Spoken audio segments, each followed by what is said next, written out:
Right, we now come to the urgent question. Alex Burghart. Thank you, Mr. Speaker. To ask the Secretary of State for Northern Ireland if he will make a statement on the Northern Ireland city deals. Secretary of State.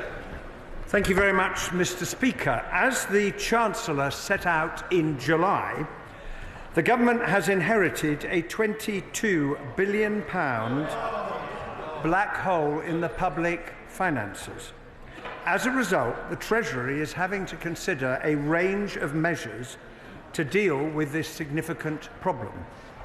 Last month, the Treasury informed the Northern Ireland Department of Finance that the UK Government's contributions to the Mid-South West and Causeway Coast and Glens deals will now be considered as part of the spending review. The Belfast Regional City deal and the Derry-London Derry and Strabane City deal are unaffected and are proceeding as planned.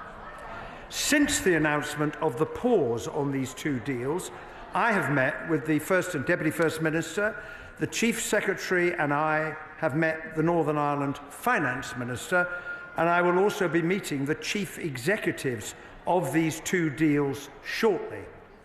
Everyone in Northern Ireland understands their importance to economic growth and encouraging investment, and this Government is committed to working with the Northern Ireland executive and businesses to make the most of the huge economic opportunities that now lie ahead. This is shown by the progress being made on the Belfast and the Derry-London Derry and Strabane City deals. I attended the Derry and Strabane City deal signing on the 18th of September, and the UK Government's £105 million investment will help progress transformative projects in innovation, digital and health projects, which will build on the region's well-established research excellence. Mr. Speaker, the Chancellor will set out the results of the first phase of the spending review on the 30th of October, which will include an update on the two outstanding city deals. Secretary of State. Thank you, Mr. Speaker, and thank you for granting this urgent question. As the House will know, on the evening of Friday the 13th of September, the day after we went into recess, the Government took it upon itself to make a number of announcements affecting Northern Ireland. These were the cancellation of the Casement Park project, the decision that Sean Brown's family will not be given a public inquiry into his murder, and the subject of today's urgent question, the pausing of 4 Northern Ireland city deals. It's quite something, Mr. Speaker, to be able to instantaneously unite all of the political parties in Northern Ireland, but this was a feat achieved by the Government on the evening of Friday the 13th. The House will be aware of how important the city deals are. They're crucial because they provide significant investment to boost economic growth, create jobs and enhance infrastructure, bringing together Westminster, Belfast, local councils and private investment. We are very pleased that the following day, after a considerable amount of confusion, the Government U-turned and announced the Belfast region and Derry and Strabane deals would go ahead. But the other two, Causeway Coast and Glens growth deal and Mid-South West region growth deal, now sit in limbo. Critically, they cover areas which haven't had the same levels of investment in recent years as big cities. One only needs to look at the empty shops in Enniskillen and Armagh to understand that these deals are badly needed. So please can the Secretary of State tell the House why was the decision made to pause taken at the time it was, and why was it announced in the way that it was? Following that announcement, why was there then a U-turn on 2 of the deals, but not on the other 2? What criteria were used to make that decision? Now, I know the Secretary of State has referred to money, and he knows that the so-called black hole, which the Government has provided no breakdown, is obviously partially of Labour's making, given the above-inflation pay rise it's chosen to award to the unions. The Secretary of State will know that the money involved is, in the world of the Exchequer, not that significant and, crucially, will deliver major returns to Northern Ireland and to the UK. So I ask him for 2 things. First, an apology for how this was handled. I know that he would not have wanted this to happen in the way that it did, but I do think someone should take responsibility for the way in which the House and the people of Northern Ireland have been treated. And second, that in negotiations with the Treasury in the run-up to the budget, he will be the lead advocate for unpausing those city deals. Secretary of State. Well, I'm grateful to the honourable gentleman for his response. Just to say on Casement Park, since he did raise it, we took the decision for the reason we set out. I think it's one that he supports. Sean Brown, I set out in my letter to the family why I had reached the conclusion that I had. I would just correct him. Belfast City Deal was never affected at all. It's roaring ahead. It's a great success.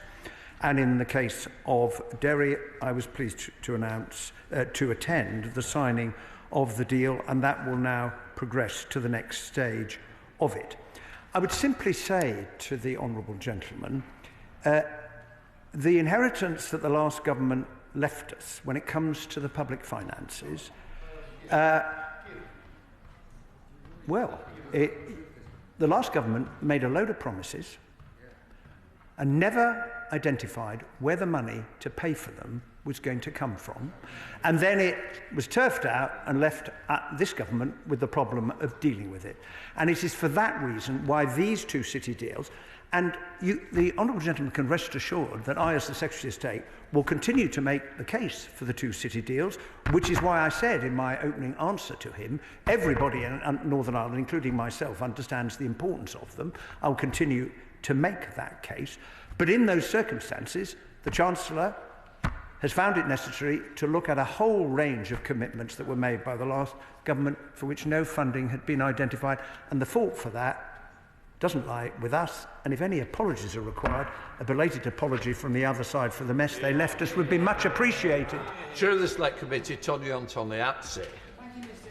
Cities and towns in Northern Ireland have already missed out on levelling up funding under the previous government, which I saw firsthand as Shadow Minister. So the uncertainty regarding the city deals has been quite a hard hit on the people in Northern Ireland. But I'd like to seek further reassurances that the Secretary of State could give the people of Northern Ireland so they're not overlooked in the budget. Secretary of State. Well, I absolutely recognise the uncertainty this is created, and as I indicated, I will be meeting the chief executives of the two deals very shortly. And I think in particular, the problem that they face is, given the uncertainty while we await the outcome of the first phase of the spending review, is a lot of effort goes in to progressing these deals with the private partners, because the money comes from the government and it comes from the Northern Ireland Executive in the form of match funding, and then other partners, including the local councils. And it is a difficult position that they find themselves in, and I'm not going to hide from that. The only thing I would say is that, of course, these two deals, much further back in the process than Belfast and Derry, because in the case of Causeway, Coast and Glens, the heads of terms had been signed. That was in April of this year. In the case of Mid-South West, the heads of terms had yet to be signed. They were due, I think, last month. And then there is a further process that goes on, under which the programme of the deal itself is developed, to then get to the stage that Derry reached on the 18th of September, when the financial agreement is signed, and then business case and the projects are unlocked. So I recognise that it's difficult, and as I've already indicated to the Council, I will continue to argue the cause of these deals. Liberal Democrat spokesperson Al Pinkerton. Thank you, Mr Speaker. The 4 city and growth deals for Northern Ireland are critical mechanisms in revitalising industries and creating new economic opportunities across key regions in Northern Ireland. The pause in the UK Government's funding has caused, in the Secretary of State's own admission, uncertainty, anxiety and lost impetus on key investment projects under the City and Growth Deals framework. The Mid-South West deal, for example, represents over £250 million in investment across the region. The decision to allow projects in Belfast and Derry to proceed, whilst pausing those in Mid-South West and Causeway regions, risks reproducing the very imbalances that these deals were designed to tackle, widening inequities and widening inequalities across Northern Ireland. I've had the opportunity to speak to the Honourable Member for Lagan Valley, who has brought to my attention the risks posed to the Agri-Bio Innovation Centre in Dromore, for example, by the Government's withdrawal of secure funding. So, on behalf of Northern Irish businesses, councils and residents, especially those in those paused regions, can I ask the Secretary of State the following? What actions are the Government taking to mitigate those regional economic imbalances and to tackle inequalities, especially in the Mid-South West? And what assurances can be provided that rural areas will not be forgotten, especially, again, in the Mid-South West and, indeed, in Causeway Side? Can I just say you're allowed 1 minute? And you're well over, so I'm sure you're coming to the end at this very second. And I shall leave it there, Mr Speaker, with thanks. Secretary of State. Well, I'm grateful to the honourable gentleman. I welcomed him to his post because I think it's the first time we've faced each other. He makes a fair point about the areas covered by the two deals that have been paused and the contrast between that and Derry and Strabane and Belfast. And it's very important that in the end we see economic growth right across Northern Ireland. So I don't dissent from the proposition that he's put. But the reason why we're in this difficulty is because of the legacy the government's found. And any responsible chancellor in those circumstances has got to find a way of straightening out the public finances that were left to us in a really, really bad state. Yeah, Meg Hillier. Thank you, Mr. Speaker. Mr. Speaker, my right honourable friend is not the sort of person who would make this announcement unless there was huge pressure to do so. But I'm very aware that pausing a project, especially when you've got people in post, isn't completely cost-free. So can he reassure the House and people in Northern Ireland that there will be some way of maintaining a degree of momentum on the projects that have been paused? And if he can give us any costings on that, that would be helpful. Well, my honourable friend makes a really important point, and the House may have seen that yesterday the Northern Ireland Executive, whose funding is secure because of the deal that was offered, including the financial deal as part of the restoration of the institution, something the whole House welcomes, announced that it is proceeding with its share of the contribution, which I hope will offer some comfort to those in the two city deal areas who are working out what does this mean now. The second point I would make to the House is it's really important that clarity about what the future is going to be is delivered as quickly as possible, which is why I set out that we'll learn more on the 30th of October. Mr.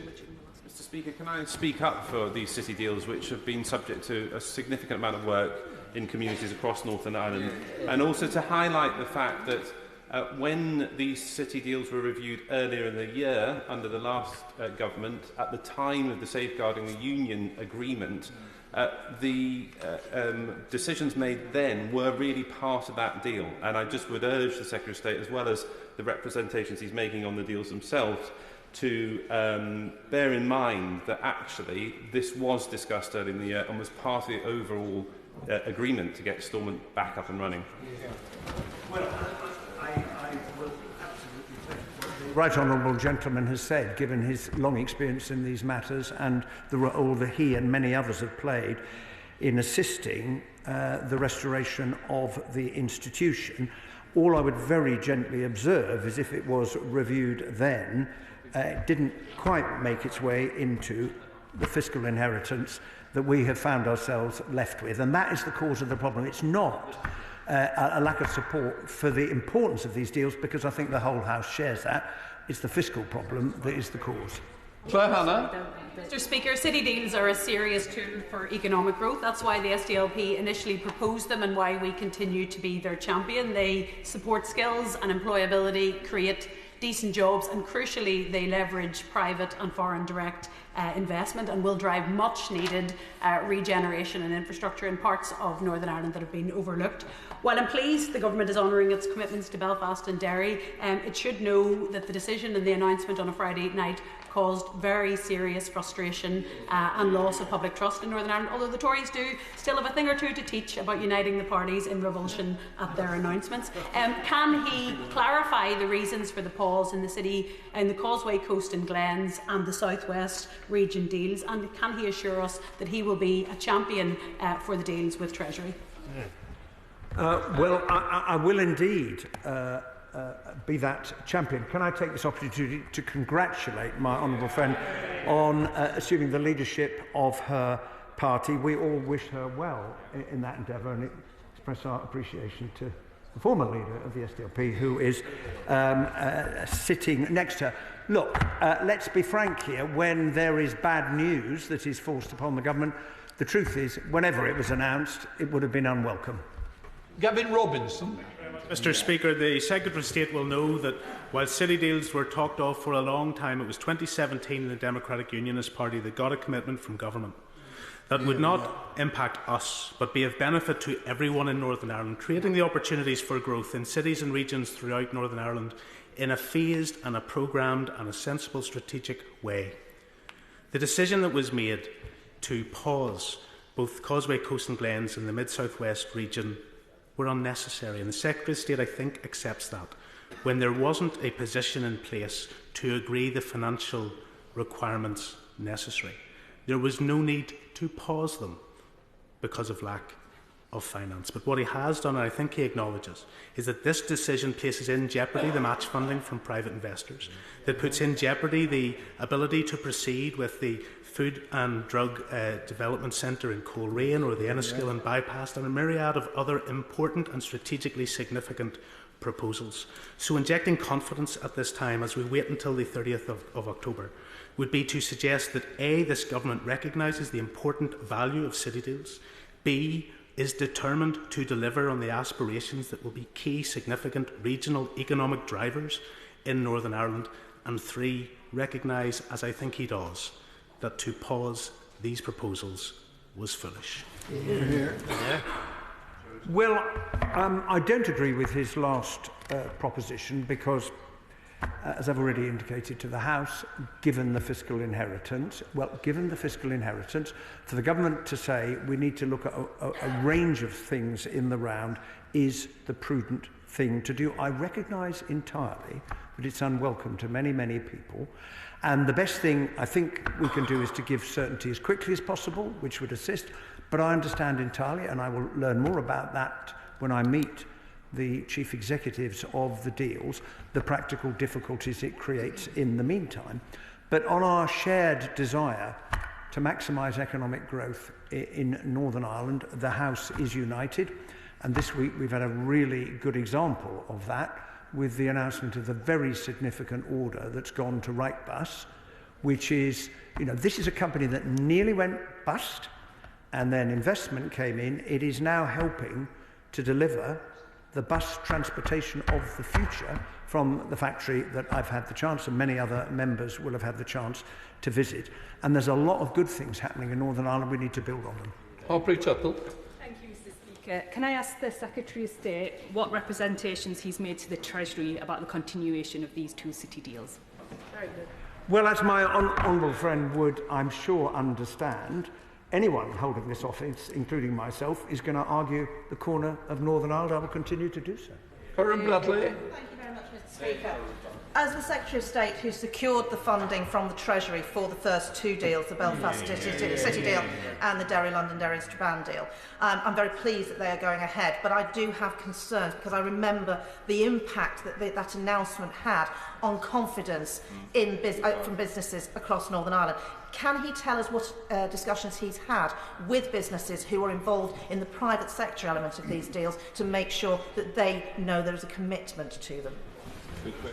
Well, the right honourable member is very generous and kind to me, but I cannot claim credit in relation to the Belfast City deal because it was unaffected by the announcement that the Treasury had made, and the signing of the full financial deal for the Derry and Strabane City deal was scheduled anyway, and after clarification that is going ahead. But I hope to learn more when I meet the chief executives on the very point that she's raised shortly about the practical impact, because it's important that we understand that to inform the representations that are made. Colm Eastwood. Seems to me, Mr. Speaker, that these questions would be better directed at the Treasury, because of course that's where the decision was made. And can I thank the Secretary of State for the work that he did, because I know the work they did over the weekend after the 17th to secure the much needed Derry City deal. He has said that the other two being paused, there will be an update around that at the budget. Can I just confirm, is it an update or is it a decision? Well, although the honourable gentleman encourages me, I am not going to speak for the Chancellor, and the Chancellor will tell us what's in the budget when she stands up on the 30th of October. I don't think Gregory Campbell. The Secretary of State will remember that when he and I were at the signing of the Londonderry deal in September, that I lobbied him strongly to get the other two deals over the line. He's outlined the meetings he has held, but given what he's just said about not meeting and talking with the Chancellor about, will he be meeting the Prime Minister because he's met other people? We need to get these deals up and running over the line and get much needed investment into areas like mine and the Mid-South West deal as well. Well, I very much enjoyed seeing the Honourable Gentleman at the signing of the Derry-Londonderry-Strabane City deal. It was a great event, and I think it's the responsibility of all of us in the House who have the interests of these two deals at heart to make sure we make representations to everyone who can have an influence over the final decision. Adam Joe. Thank you, Mr. Speaker, and I thank the Secretary of State for his answer to this question. He's talked about his engagement. So can I just make the point about local authorities? They have a really important role to play in stimulating growth and facilitating growth too. So can he keep local authorities in mind as well as he seeks to keep engaging and ultimately getting us the solution people want? Well, I certainly will do that, which is precisely why my next meeting on this will be with the chief executives of the two deal areas, and they will no doubt tell me about the challenges that they're facing at the moment. But it is the partnership that makes these deals so successful, as Belfast and Londonderry and Strabane demonstrate. It is bringing together the United Kingdom, the Northern Ireland Executive, the local authorities and private investors, and you get a synergy which results in extraordinary things. What's Andrew Merson? Uncertainty costs. I assume that Secretary of State has done an impact assessment on this, and he will know how it's going to impact particularly on growth in Northern Ireland. If so, can he publish it? Secondly, the improved futures funding, I assume, is unaffected by this in Northern Ireland. Can he confirm that, please? I'm not aware of an impact assessment that has been done. The Chancellor announced at the end of July all of the things that she was going to have to look at as part of dealing with this very adverse fiscal inheritance from the previous government. I do apologise to the Honourable Gentleman, but I didn't hear what he was referring to in the second part of his question. Thank you very much, Mr. Speaker. The chair of the Northern Ireland Select Committee referred to levelling up funds. Is the Secretary of State also aware that some of those have been paused in Northern Ireland in regards to commitments to business, especially the Belfast International Airport and my constituency that was looking forward to put 2.3 million coming from levelling up was only told a fortnight ago that that funding was also now on hold as well. So not only the city deals, but levelling up funds are also being affected by this decision. Well, the Honourable Gentleman is right. There's a number of things that have been paused. I can think of a levelling project in my own constituency that has been paused as a result of the fiscal inheritance. That is what the Treasury is having to deal with. All right, Simon Hall. The Secretary of State will know that one of the unsung and often undervalued benefits of city deals is the underpinning of the argument of a rebuilding of a new post-conflict Northern Ireland, delivering normalcy and forging partnerships between sectors. That's an argument which is often lost on the bean counters in the Treasury. Yes. Can he assure the House that he will be making that point, because it is such a key point as we all seek to rebuild Northern Ireland in an image that we would all like to see it become? Yeah. Well, the Honourable Gentleman makes a really powerful and important point. You know, when one looks at the progress that Northern Ireland has made over the last 26 years since the signing of the Good Friday Agreement, that is what everybody is striving for. And I'm confident that the Treasury will be paying close attention to the exchanges on this urgent question, and the Honourable Gentleman's eloquence speaks for itself. Sammy Wilson. Well done, Speaker. I've listened to the answers which the Secretary of State has given, and I can't understand his logic. First of all, one of the reasons for not progressing with these deals is because they are not far enough advanced. Does he not recognise the amount of money which has already gone into developing them and the risk which this now puts that money? Because who's going to further put resources into these schemes if there is no certainty at the end? He talks about Northern Ireland being part of economic growth. In the Causeway Coast and Glens case, much of the investment will be for economic growth, whether it's the discovery of food and drugs in University of Ulster, the Innovation Hub in the North West Regional College, or the Innovation Hub in Cushendall. So by not having these schemes in place, he's going to affect economic growth. Can he explain the logic of the decision which he is making? Well, I think in fairness to myself, I pointed out it is a fact that these two schemes are not as far advanced as the Belfast and the Derry, Londonderry and Strabane city deals, because one of them only recently signed its heads of terms and the other had yet to do so. And from memory, the time it took for the Belfast and the Derry Strabane deals to get from heads of terms to full financial deal signing was between 2.5 and 3.5 years. So there is some way to go based on past experience, precisely because a great deal of work has to go in partnership with the private sector and the Northern Ireland Executive and local businesses and the councils to put the shape of the deals in place. He makes a powerful argument for clarity as quickly as possible. Jim Allister. Could I suggest that the Causeway deal was particularly well thought out and balanced in its proposition, and therefore it's very disappointing to see it pause. And particularly in respect of the small but vital village of Bushmills, which services the vast number of visitors which come to the Giant's Causeway. For years there's been neglect of infrastructure there. There has been roads clogged with cars because there isn't adequate parking in and about Bushmills. This project was going to address that, as well as community rejuvenation in the village.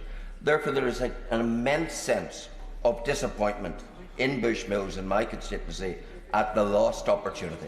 Will the Secretary of State, bearing in mind the particular strategic significance of Bushmills to the advancement of the Great Giant's Causeway project, will he make a particular case for the reinstatement of the Causeway project?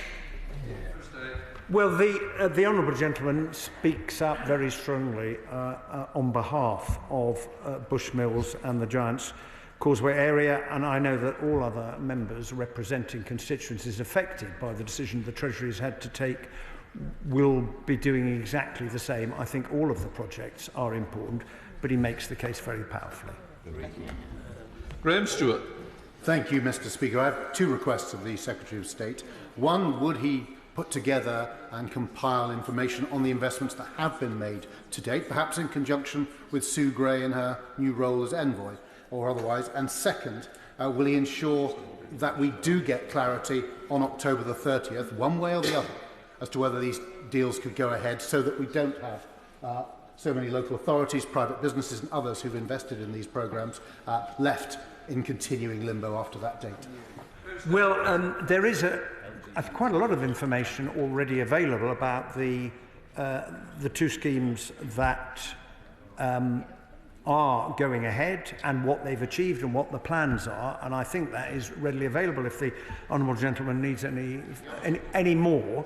I will bear in mind the point he makes about information on the others, and he's already heard me say, the House has heard me say a number of times, clarity as soon as possible would be in the interest of everybody. Go Lockhart. Thank you, Mr. Speaker. The Secretary of State has kindly agreed to meet with the Council Leeds in the Mid-South West Deal area, of which I'm a Member of Parliament. Upper Bann, Fermanagh South Tyrone and Mid-Ulster all included. The other MPs, you will note, are absent from this place. The Secretary of State speaks today of partnerships and synergy and the great things that can be achieved. Sadly, in the Mid-South West deal area, we're not going to be able to achieve them because the main partner has pulled the plug and has paused the deal. So that is impacting infrastructure, tourism, regeneration. Will the Secretary of State give assurances today to this House that he will make the case for the Mid-South West area, which is home to over 500,000 people and a vital economic driver within Northern Ireland, within this United Kingdom? I've already indicated to the House that I, of course, give that assurance, and as I indicated in answer to the previous question, all of those who have an interest in these progressing and are concerned about the impact of the pause. The plug hasn't been pulled.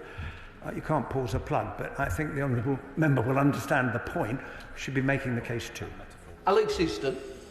Thank you, Mr. Speaker. If the two city deals don't go ahead and the money isn't found through the Treasury, will those deals continue to be parked, or will they be dead and buried forever? can you give a reassurance that those deals will continue maybe further down the line? Well, I think we are going to have to wait for the Chancellor's announcement on the 30th of October, but there are other partners, as I've already indicated to the House, who are involved in those deals, and the announcement of the Executive yesterday that they're going to be proceeding with the funding of elements of those deals, which comes out of the money that they do have, is something, of course, that I welcome. Oh, Jim Shaw.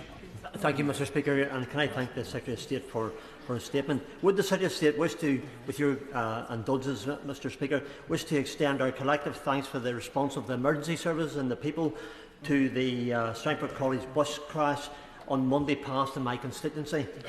It is a miracle that no one was killed. We thank God for that. The headlines over the last few weeks regarding potential pauses for funding for city deals for parts of Northern Ireland, some that will take place in areas of my constituency. Can the Secretary of State clarify that in the future, and this is what we want, in the future, action will be taken to ensure that funding that is offered will be delivered and the devolved nations will not suffer as a result of central funding impacted shortfalls here? Thank you. Well, with your permission, Mr. Speaker, can I echo what the Honourable Gentleman said about that bus crash? I must say, when I first read the report, I think we were all very fearful about what the consequence might have been, and I think the response of the emergency services was terrific, and I wish all of those who were injured the very best for the future, and I understand that the school is providing support, because it must have been and is still a very traumatic experience for the students who were on the bus. In answer to his second point, I mean, we would all like to live in a world of certainty on a whole load of things. Being in government is about having to deal with the bits where certainty isn't quite as certain as the Honourable Gentleman might have hoped. Right, that completes the UQ. Let the front benches change over.